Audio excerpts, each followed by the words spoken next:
Assalamualaikum warahmatullahi wabarakatuh.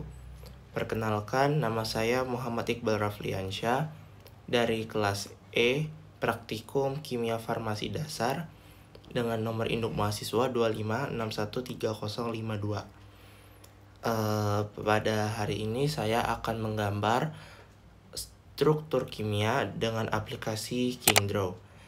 Berikut struktur kimia yang saya akan gambar yaitu levofloxacin, ciproheptadin, dan mekanisme reaksi sintesis parasetamol. Sebelum menggambar, saya menjelaskan fitur-fitur yang ada di aplikasi KingDraw.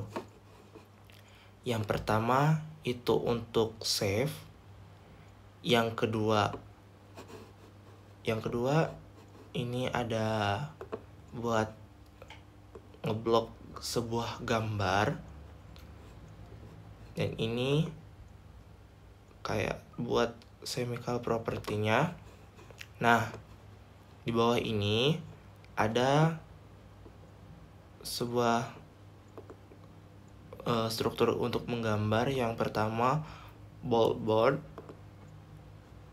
yang kedua acyclic chain, yang ketiga snacking chain, selanjutnya cyclopentadin, selanjutnya benzene, selanjutnya ada cyclopropane, cyclobuntane, cyclopentane,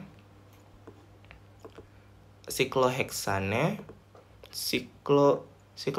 cyclohepentane, cyclooktane, cyclohexane,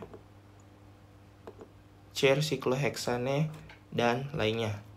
Yang ini ada untuk drag, yang ini tombol buat mengembalikan atau back semisal kita ada salah menggambar, contoh gini.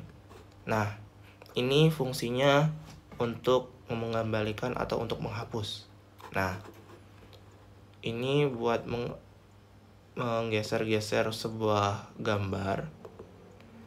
Oke, selanjutnya saya akan proses menggambar struktur kimia levofloxacin, ciproheptadin, dan mekanisme reaksi sintesis parasetamol.